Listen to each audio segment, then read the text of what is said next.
Oi, eu sou a Amanda, bem-vindos ao canal da Montalk e hoje eu tô aqui pra conversar com vocês sobre o 4º episódio de House of the Dragon.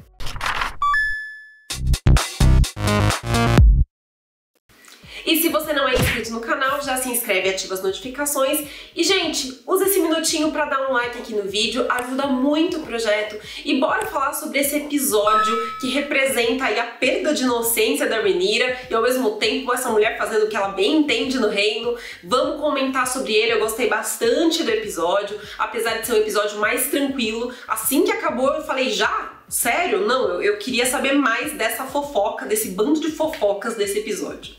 E no início do episódio a gente vê a Rhaenyra que fez um tipo de uma viagem para poder escolher entre diversos pretendentes. O rei tá deixando ela realmente escolher quem ela quer, mas ninguém parece ser bom o bastante para ela.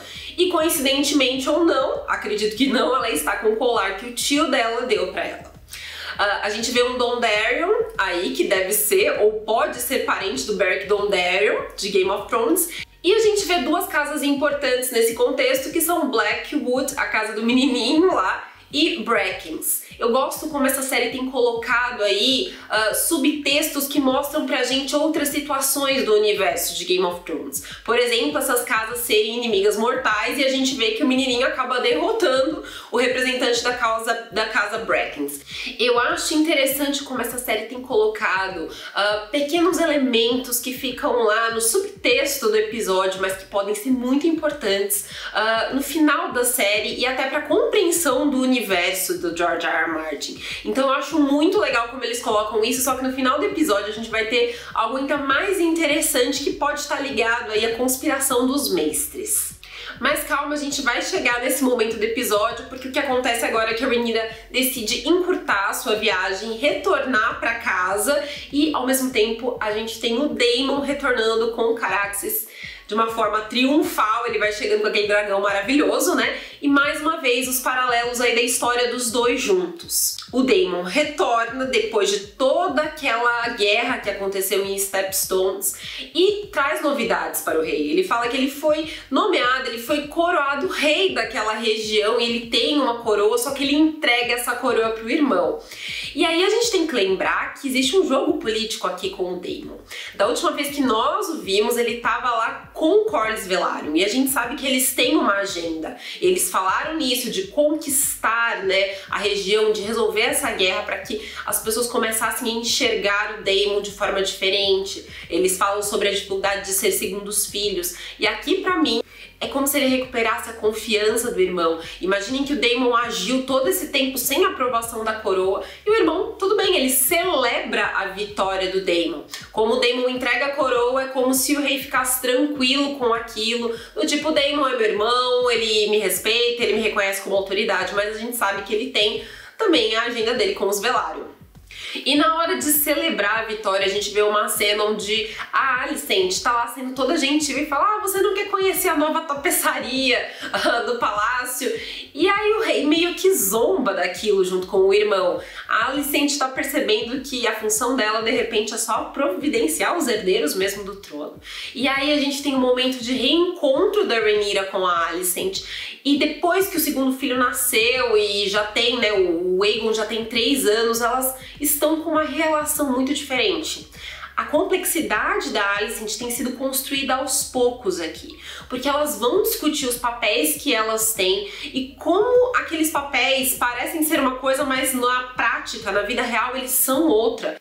A Alicent é a rainha, mas qual é o verdadeiro propósito dela? Qual é o verdadeiro poder dela? E ao mesmo tempo a Rhaenyra, que agora participa dos conselhos, ela não é mais só a copeira, ela participa de tudo aquilo, ela é herdeira, mas qual é o poder que ela tem real dentro daquele contexto, dentro do reino mesmo, da corte? Então as duas têm uma relação agora que não é mais de desprezo da Rhaenyra pra Alicent. Elas voltam a conversar e elas estão questionando suas posições e isso vai refletir no futuro de duas mulheres muito poderosas. Também temos o reencontro do Daemon com a Rhaenyra, ele fala que já passaram 4 anos, que ela amadureceu, eles conversam, eles têm uma relação muito especial, eles falam em valeriano, então a gente vê tudo isso se desenrolando lentamente, ou não lentamente no sentido de ser muito devagar, mas a gente vê isso sendo bem construído no episódio.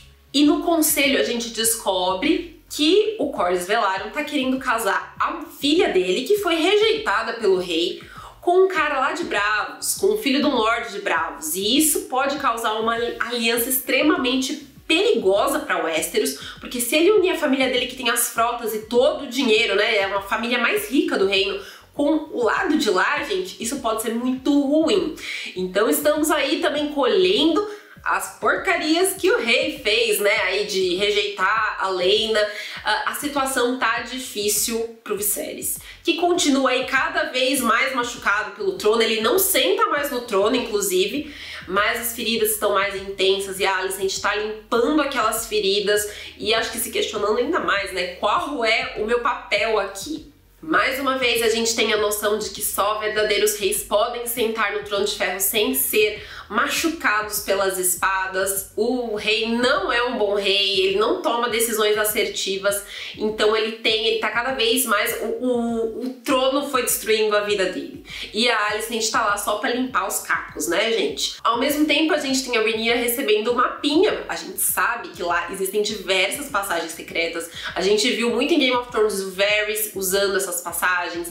A própria Cersei utiliza uma rota de fuga e essas passagens são isso mesmo, também rota de fuga que foram construídas lá. Então ela se utiliza de uma delas porque o Daemon vai levá-la pra conhecer a vida como ela é, não é, gente? E aí eles veem uma peça, isso me deu uma vibe muito Arya Stark, né, que também vê peças lá em Game of Thrones e é confundida com o menino, né? Então a gente tem ela vendo a peça, que mostra muito do que o povo pensa sobre a família real. E a Rhaenyra vê tudo aquilo e o pessoal tá realmente constatando que só por ser mulher ela não é a melhor opção. Mas ela também não se importa tanto. Aquilo, né, é uma surpresa, entre aspas, pra ela, mas ela não se importa tanto. Ela fala, eu sou herdeira e pronto, acabou. E isso pro Daemon já é o sinal de que aquela mulher é muito forte mesmo. E aí quando ele leva ela pro bordel, eu acho que as coisas se intensificam muito. Na cena do bordel, a gente tem mais um paralelo da Alicent, que tá lá sendo usada pelo rei, simplesmente para ele obter prazer, e a Rhaenyra descobrindo na Casa dos Prazeres o que é, né, qual aquele envolvimento, e o Daemon fala pra ela, você vai casar porque é uma questão política, é um arranjo político, mas depois que você casar você vai poder fazer o que você bem entender. Só que pra Rhaenyra é um pouco mais complicado porque ela é mulher. Isso serviria se ela fosse um homem, mas é o que ele diz pra ela e ele tenta mostrar esse lado pra ela. E aí tá a cena tão polêmica dos dois juntos, sim, há quilos de química, e as pessoas estão discutindo muito se o Daemon se apaixonou por ela ou não nesse momento. O que eu acho que acontece aqui é o seguinte, lembrem que o Daemon tem uma aliança com o Corlys e ele tem toda uma agenda política que é de interesse dele.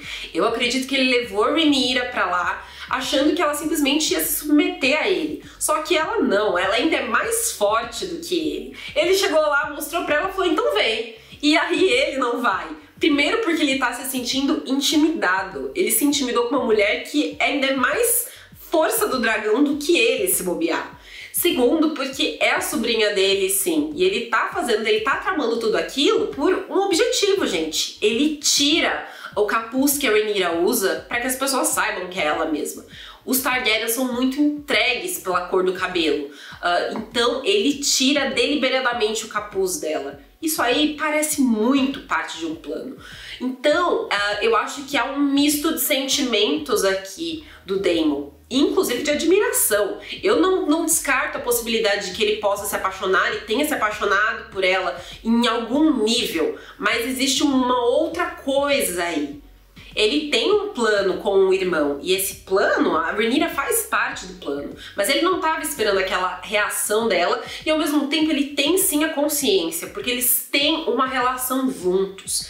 Mas é uma mistura de sentimentos pra mim. Tanto que ele não vai atrás de outra mulher, ele simplesmente deve beber e cair e parar lá do lado da miséria. Não aparece direito o que acontece, mas parece ser isso. E a Rhaenyra não, ela foi inflamada por aquilo e ela vai atrás do Sir Criston Cole. E no caso aqui da série, ele acaba se entregando a Rhaenyra, eles têm lá aquela primeira noite dela, né?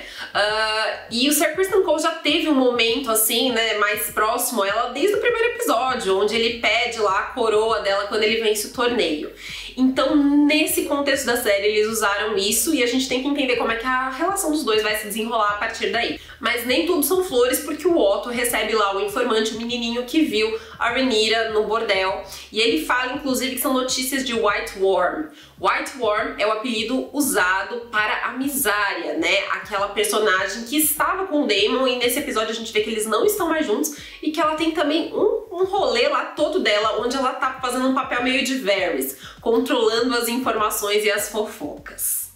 Ao mesmo tempo, a gente tem o confronto da Rhaenyra com a Alicent e ela escolhe acreditar na amiga, mas ela já tá meio de saco cheio dos Targaryens.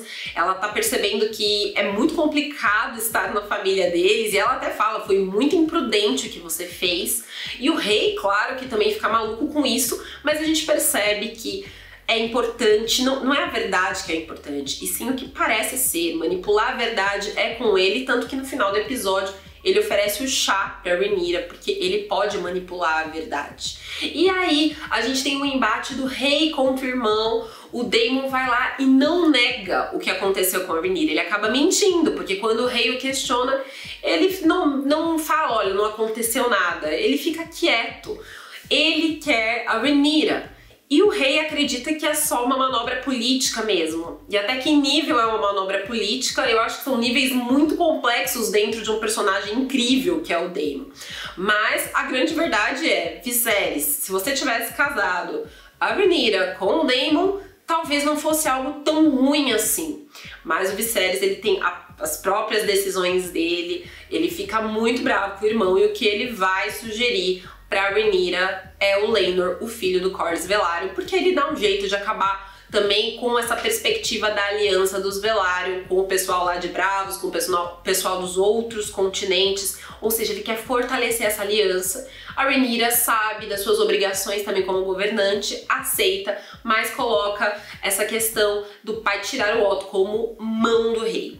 E aí é importante porque o próprio rei vai confrontar o Otto, ele vai inclusive falar coisas aí no subtexto, como eu estava dizendo lá no começo da análise, que ele só virou mão do rei, o Otto só virou mão porque existiu o Balon que foi envenenado. Então ele quer dizer, será que não foi você que envenenou o Balon?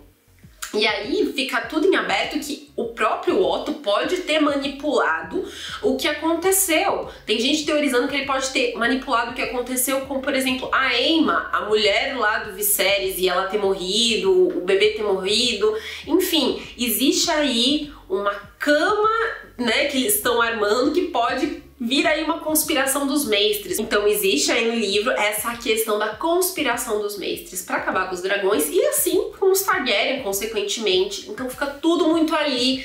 Eu tô gostando como a série tá usando isso como uma cama de fundo para questões que podem ser muito legais. Inclusive, há uma questão também sobre a lâmina de aço valyriano, a adaga, né?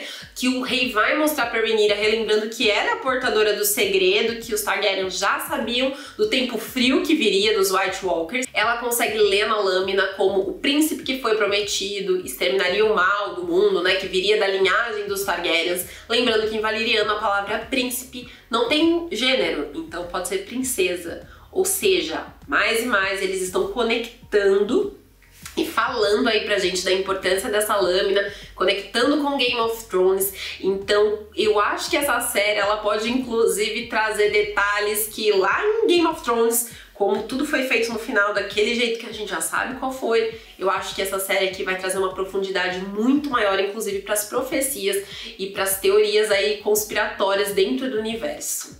E é isso, gente. Faltou algum detalhe? Deixem aí nos comentários. Vocês gostaram do episódio? Me contem o que vocês acharam e suas impressões aí sobre Daemon e Rhaenyra. É amor? Não é amor? É um pouco de cada? Me digam o que vocês acham, tá bom? E semana que vem a gente volta pra comentar o 5º episódio. Um beijo, deixa o seu like, não esquece, se inscreve e até a próxima. Tchau!